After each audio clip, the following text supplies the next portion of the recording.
Cold calling is one of the most effective techniques when looking for motivated sellers. In fact, we built our entire business on cold calling. That was the only lead generation tool that we used for the first 2 years that we're in business. So in this video, I want to go over 4 simple steps that you should go through in every single cold call in order to efficiently prospect and talk with motivated sellers.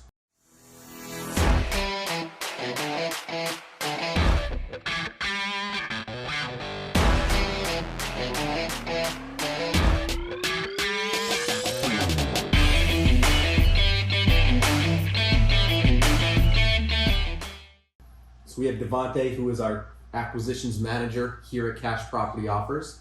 And we're just going to go over these one by one. Okay. So step 1 is simply introduce yourself, right? You want to have a clean cut introduction so you're setting expectations and the seller knows exactly who you are and why you're calling.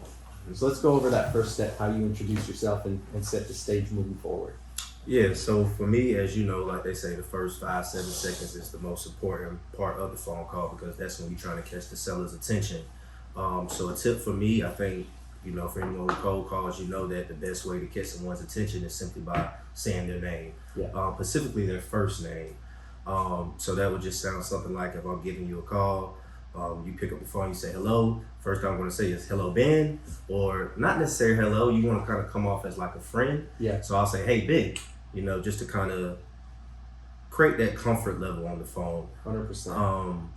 But I also think that people just need to understand that while it's important to try to catch their attention that first 5 to 7 seconds, you also want to make sure that the seller is basically on the same page with you when you call. I know like a lot of times when people call, they say who they are and then they go straight into their pitch without even letting the seller, you know, without really probably understanding that the seller knows why they're calling. Right. So, and I was a victim of it too. I would call somebody, hey, Ben, and you would say, hey, and I would say, hey, this is Devante. I apologize for calling you out the blue, but the reason blah, blah, blah, blah, blah, blah, without even really giving you a chance to really even comprehend kind of what's going on. You're not warming them up. Right. You're not asking them how their day is or reading into the vibe on the call before jumping into your pitch. Exactly. Or, you know, like I say, they're not even really all the way in tune with, you know, what's going on. So a tip that I do now is that, you know, I'll call the seller, I'll get their attention, but, you know, I also make sure that they understand what the purpose of the phone call is. So it makes sound something like, hey, Ben, hey, this is Devante. I'm not sure if, you know, you can help me out or not, but I was trying to reach out to the owner of the property over on 321 Main Street. That then, you know, I give a pause. Then that allows you to say, hey, that's my property, or yeah, you know, what you calling for? But at least I just shoot straight into it. Right. I'm giving you a time to breathe. I'm giving myself some time to breathe, and you got a good understanding of why I'm calling. So once I get you to acknowledge that, you know, hey, that's my property, I got you to, you know, now you're thinking about, you know, why I'm calling. Then I simply ask, hey, you know, we're looking to buy some homes in that area this month. You know, you can say something simple as, you know, would you have to have any interest in selling it? Are you looking to sell it? You know, however you use it. But I think it's just important that when people hear 5 to 7 seconds, that doesn't mean that you just, as soon as the seller pick up the phone, you rush into it. You're just trying to get their attention, right? Which is by saying their name. Once you say their name, you got their attention. But from there, I think it's important to explain and make sure you and the seller are, you know, on the same page as far as like why you're calling, what this conversation is going to be about, versus you just rushing into that conversation and just kind of just, you know, putting that pressure on them. Yeah. And that's good. So understanding human psychology. Right. Naturally, we want to help, right? We want to help people out. So by you opening up your call with a question, right? I don't know if you can help me or not. I was trying to get into contact with the owner of this property. Mm-hmm. It takes all the weird sales pitch out of the way, right? It kind of opens it up and they answer yes or no. Right. Boom. We already know if they own the property and you can proceed to the next steps in it. But psychologically, it does something to really even that playing field with the call. Exactly. And it kind of builds instant rapport because they're like, well, he's asking me for something, so I'm going to give him, if nothing less, an answer to this. Right. And you guys can move forward with the next steps. Exactly. So after step 1, even before we get into qualifying questions on a cold call, it's important to set expectations on what's going to happen on the call, right? So after your introduction, how do you pivot into jumping into what's going to happen and setting the stage for the call? So yeah, like once I ask them, do they have any interest in selling the property, and they reply by yes, I let them know, hey, that's great. Like I said, we're actually looking to buy some homes in that area, and then I kind of go into explaining to them how the process normally works. So I say something simply like, hey, great to hear that. The great thing about us is that our process is very simple. What I'm going to be looking to do is just ask you a few questions related to the home. That way I can, get with my team or, look on my computer just to make sure that we're a good fit for it. Normally it takes me about 5 to 7 minutes. Did I catch you at a good time? Yep. And, normally they'll let me know, hey, no, this isn't a good time. And if they do say it's not a good time, okay, that's fine. When's the best time for me to follow up with you? If they do say, hey, yeah, this is a great time that works, then I proceed into, qualifying them and asking them the questions. But it's very important that you always make sure that that seller has enough time for you to qualify them, because you don't want to get halfway through your process and they say, hey, let me finish cooking this meal and I'll give you a call back, or, I'll call you back once I get out the store. That can blow a phone call. So always make sure that the seller has enough time for you to be able to ask them the questions that you need to ask them, and you do that by just making sure that you call them at a good time. For sure. And time, when you break it down, time is the most valuable currency, right? You can always make more money, but you can't buy more time. Right, exactly. So it's super important to respect other people and their time. Mm-hmm. So after introducing yourself, moving into this stage of it, you're simply saying, hey, do you have 5 to 7 minutes available at this moment where we can go through and see if it's a good fit, exactly. Right? It's like it's an ask, mm-hmm. right? And it's probably one of the most respectable things you can do on a sales call, because you're not just shoving it down their throat, right? Exactly. That's huge. So setting the stage, making sure that they got the time that you can answer the questions, go through some quick housekeeping. Mm-hmm. And this brings us to step number 3, which is qualifying questions. Right? So how do you pivot from making sure that they have time and they want to speak with us to going into qualifying? Yeah, so for me, going into qualifying, I think one of the first questions that I ask is, I'm always trying to figure out if there's other people who may need to have an input in this sale. So that's one of the first questions I ask, and I do that because you don't want to get to the end of the call and you're thrown out by them saying, hey, I need to speak to my wife, or hey, I need to talk with my sister, and just to come to find out that they may not even be the primary decision maker. So I don't ask if there are any decision makers. I always just ask, is there anyone else who may need to have an input? And most of the time they'll say no, it's just me, and I'll say, okay, great. And once I kind of find out who all has an input, that's when I'll kind of transition into okay, great. So to start off, you mind just telling me a little bit about the property, and I'll kind of give them 2 or 3 things to kind of feed off, because a lot of times when you say, can you tell me about the property, people can go all over the place. So I try to give them some stepping stones. Do you mind telling me a little bit about the property, as far as just confirming how many bedrooms, bathrooms, and what the condition of it is? And then that typically gets them to start talking. And once they kind of start going into the condition, that's when I kind of start going deeper into finding out what repairs need to be done. Any upgrades that any upgrades that need to be done to the property. And I know sometimes you talk with a lot of sellers and they say nothing needs to be done, or they don't give you as much detail as you would like. And for those sellers, I like to try to ask them, well, hey, Mr. Seller, let's say if you were not to sell this property, what are some of the things that you would do to it in order to complete the project, or in order to, bring it up to market condition? And that gets them to tell me what they would do to the property, what other things need to be fixed on it, so that way I can kind of get a better description of, the things that may need to be done to the property. So this is just a little tip that I use to try to get, just a better description of what exactly needs to be done. That's good. That's really good.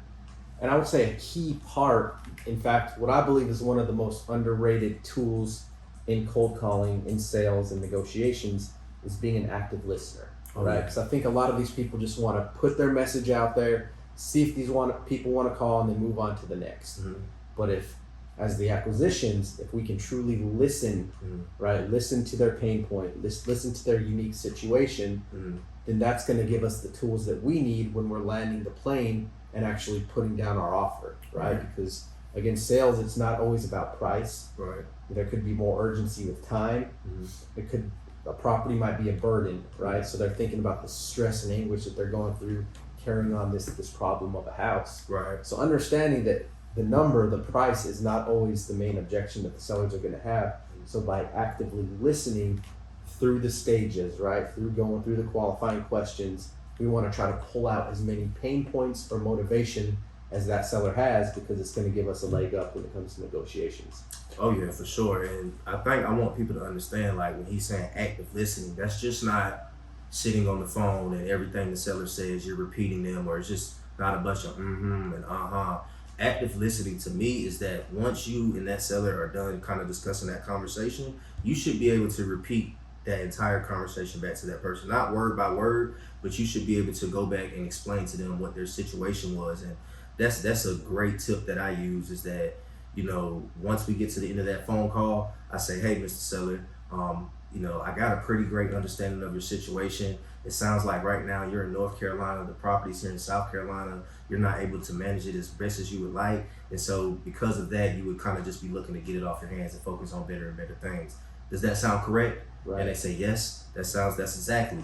And if you can get that seller to say, you know, yes, that's right, or yeah, that's spot on, they feel like you understand them, they know that you're listening to them, and you just built great rapport just by listening and just by repeating exactly what they just told you. And by saying that, you can almost picture the seller exhaling a sigh of relief. Oh yeah. They're like, whew, this person actually understands me, right? Right. Like they didn't even know what I was going through, Right. but he somehow just understands my situation, For right? sure. Yeah. And people only want to do business with people that they like and they trust. Right. And by, you know, coming with the pain point, even though it is a technique to close more deals, that pain point is going to solve more problems as well. Oh yeah, right? For sure. So how can you mesh the pain point with the solution, and you come together to present it to that seller? When it comes down to it, that's how you're going to close more deals. That's how, yeah. Right? Yeah. Which that brings us a step 4, you know? And I wanted to keep this conversation really simple, because a lot of newer people that are stepping into cold calling, you know, you go through these big old lists and trying to get the best techniques and stuff, but we overcomplicate the process. You know, it doesn't have to be that hard. If you just follow a streamlined guide, step by step, have a simple calling script when you get started, then it's going to help to direct the conversations. For sure. So step number 4 is landing the plane, right? Or what I call either setting an appointment, or if you're closing over the phone, going for the close. We're going to keep the acquisitions modules out of this because this is more around cold calling. Right. But let's talk about setting the appointment and what that looks like when we're actually landing the plane and coming in for the close. How do you position that after getting the qualifying questions? You know, thank you for giving me that information, and then boom, you move on to setting the appointment. Yeah, so for me, setting an appointment, of course, that's a very important step, but I always at least try to figure out a ballpark range of where they're looking to be at, which is just for standard purposes. But I'll say something along the lines of like, you know, hey, you know, just from talking to you, Ben, it sounds like you probably know this house better than anyone else. Did you have any ideas to what the house may be worth, or at least what you would be willing to walk away with if you were to sell it? And, you know, just kind of depending on that answer, sometimes people say, you know, no, they don't have any idea. Or they may say, you know, hey, I want this. And it's just as simple as for me, it's just saying, you know what, you know, I actually don't think that's too bad of a price. I just kind of need to get with my underwriting team, or, you know, whatever you may say. But from there, just kind of just saying, you know, I definitely want to just, whether it's you or someone else, you just want to say, you know, if I could just set up a quick time. It's very important to explain to the seller how the appointment is going to go.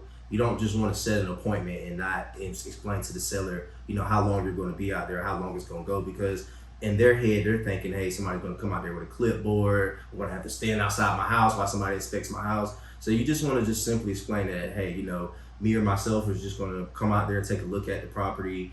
You know, I'm not going to have a clipboard or anything, just walking around marking things at your house. I just kind of just want to come get a good look at it, kind of get a better understanding of your situation, and just try to sit down and see how we best can come up with a solution. You know, what's a good day and time that works for you? And, you know, from there, just try to just see what day and time works for them. And I always recommend, you know, of course, getting out to the property 30 minutes or an hour ahead, just to kind of drive around the neighborhood, get a good feel for what's going on. And, you know, from there, it's just pretty much, you know, going on the appointment. Of course, you know, once you get on the appointment, you always want to start off by, you know, greeting the seller. And it doesn't help to explain what you're going to do again. You know, I'm just here to, you know, like I say, take a look at the property, kind of see some things that we may need to do work to. Always make sure that you're building rapport with them and, you know, making them feel comfortable. But it's not nothing. I think people overcomplicate it. It's no different than, you know, if you're on the phone or, you know, if you're in person, you always just want to make that seller feel comfortable. Let them know that you're here to help. And don't be afraid to say that you don't think you're maybe a good fit. Right. You know, I think it's important to be transparent with the seller and, you know, kind of let them know what you see with things. But as you know, I'm a very transparent guy. I think people love people who are transparent with them 100%. and let them know exactly what they may feel. So don't be nervous. You know, get there 30 minutes to an hour ahead. Always be professional, but like I say, just go there with the intentions of, you know, seeing how you can best serve the seller. For sure. Yeah. And instead of overcomplicating sales, you know, I think that our society has given sales a negative connotation, but it's not, you know. Right. I translate sales to relationships, right? Mm-hmm. If you're good at people, being conversational, and you're good at relationships, naturally you should be good at sales, right? And they go one and the same. Right. If you can get someone to relate to you, if you can get someone to trust you, then you've already won the deal. Right. That's what half of it is. I mean, we think about these used car salesmen, right? Trying to, again, shove these deals down your throat, chasing you off the lot, trying to give you a better deal just to get inventory off. Right. When it comes down to it, like, real estate sales is so much different. Oh, yeah. It's a totally different beast. And, you know, we really press it in with the team is coming with a service first mentality. Right. Before we step into this situation or this conversation, let's just identify how we can best serve the seller and their unique needs, right? And once you're able to identify the pain points that we touched on, then you're going to close more deals and you should really never be hungry again, right? Sure. Yeah. That's what it comes down to it. Hope you guys got something out of this. For more videos, content, and real estate education, make sure to hit that subscribe button and ping the bell so you get updated anytime we have new videos. Also have some helpful links in the description of tools that we use in our business every single day. And there's some information on the inner circle that we're putting together to be a part of something much larger than yourself. See you guys on the other side.